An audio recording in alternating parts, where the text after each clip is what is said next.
Eastern China, the city of Hefei, 2030.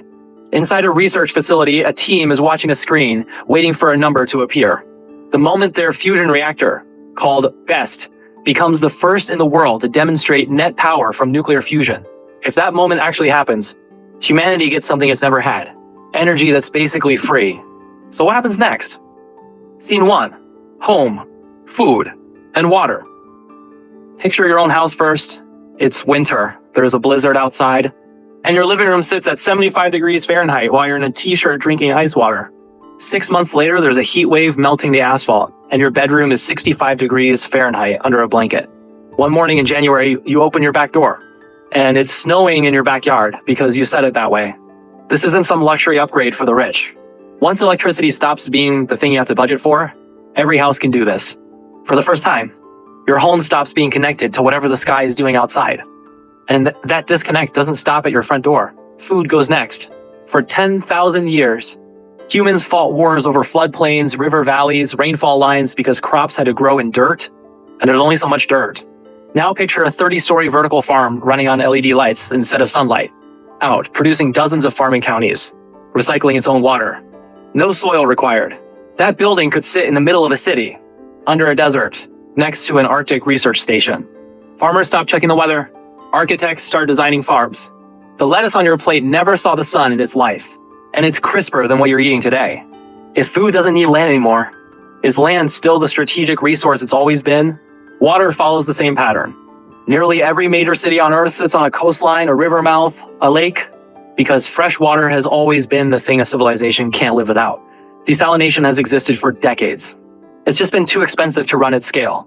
Once that cost disappears, coastal plants push water hundreds of miles inland for the price of a bar tab. Somewhere in the middle of the Sahara, a city bigger than New York could rise with no river anywhere near it. Las Vegas ends up with more water security than Seattle. The blizzard in your living room, the snow in your backyard, water pulled out of nowhere. All of that is still just one house, one city. What happens when you scale that same amount of energy up to the size of a planet? Scene 2, the planetary thermostat. Right now, when a Category 3 hurricane forms, the only real move is warn people, evacuate, rebuild after. Not because we don't know how to weaken it. Cooling the core of a hurricane takes something like half a national power grid's worth of energy. And no country can afford that bill. Once fusion reactors are online, that amount of power just sits there, ready to use. Ships could sail out while the storm is still over open water, and drop cooling systems into its core, or pull cold water up from the deep ocean and kill it before it becomes a disaster. Drought regions stop waiting for rain and start seeding their own clouds. The most fragile parts of the Arctic ice sheet get cooling systems bolted right onto them to hold the ice in place. None of this breaks any laws of physics. It was always possible. It was just too expensive to try. For the first time, a species holds the thermostat for its own planet. Scene 3, the map gets redrawn. The ocean stops being a shipping lane and becomes a mine. Lithium, uranium, gold, rare earths. All of it is dissolved in seawater in almost unimaginable quantities. Just a concentration so low that pulling out a single gram used to cost more than mining a ton of rock. Once electricity is free, extracting lithium and uranium from seawater becomes a straightforward engineering problem. And the uranium you pull out can go straight back into feeding the next fusion reactor. Every coastal country suddenly has its own liquid mine. No territory disputes. No permits required. Oil doesn't disappear either. It just changes jobs. Right now, oil's value is that you can burn it. In this world, its value is that you can build with it. Plastics, synthetic fibers, fertilizer, pharmaceuticals, aviation materials. None of that can be swapped out for electricity. It all still needs carbon-based chemistry.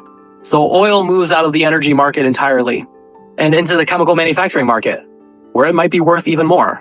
If Saudi Arabia is smart, it stops calling itself an oil exporter and starts calling itself a chemicals exporter.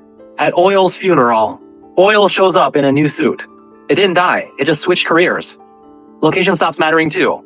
Manhattan and San Francisco are expensive because people have to cram themselves near where the jobs are. And commuting costs money and time. Add self-driving cars and free electricity, and living in the suburbs stops being any different from living downtown.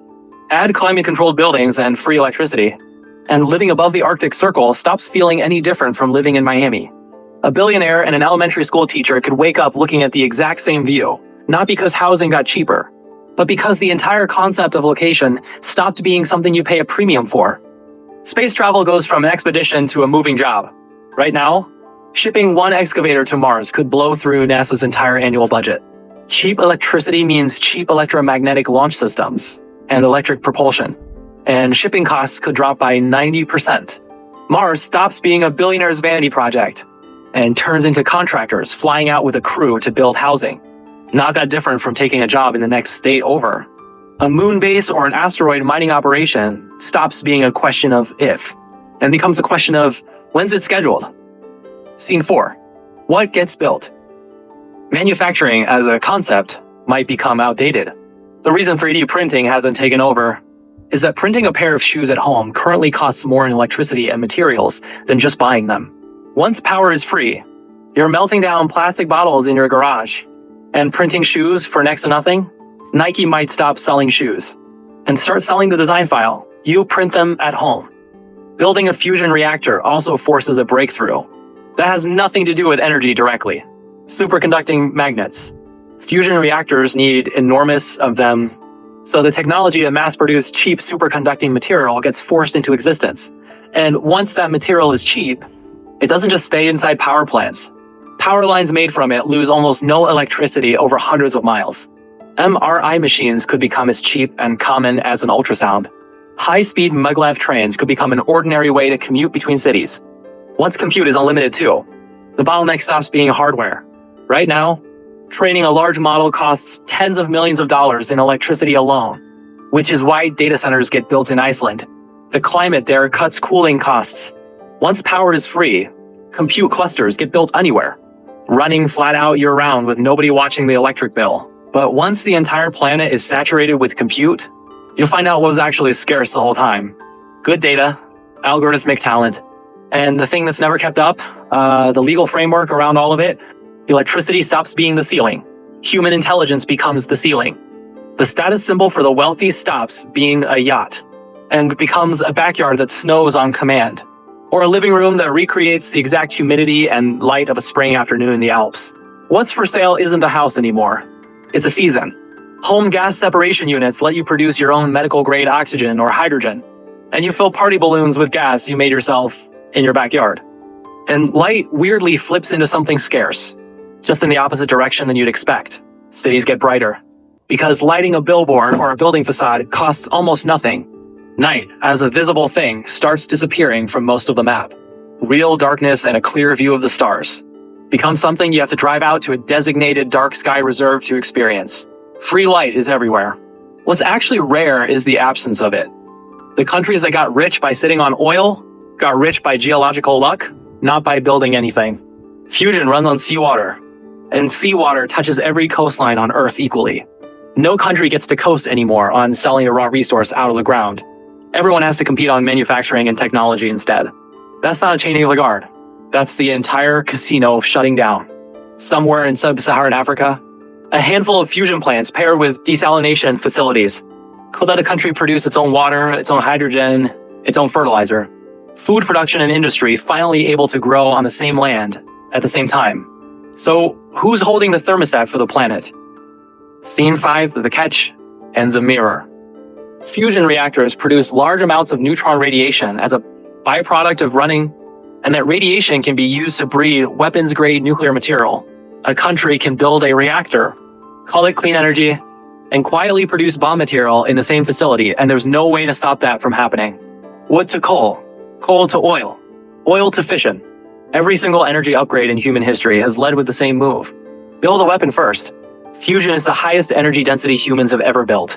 If our political systems are still running on the same instincts they always have, this might not be one of those cases, where it takes 50 years to trickle down to civilian use. And even if every country on Earth uses this power responsibly, there's a physical ceiling nobody gets to negotiate with. Energy doesn't vanish once you use it. It turns into heat. Earth can only radiate heat into space so fast. The harder humanity runs on fusion, the hotter the planet gets, not from greenhouse gases, just from raw waste heat piling up faster than it can escape.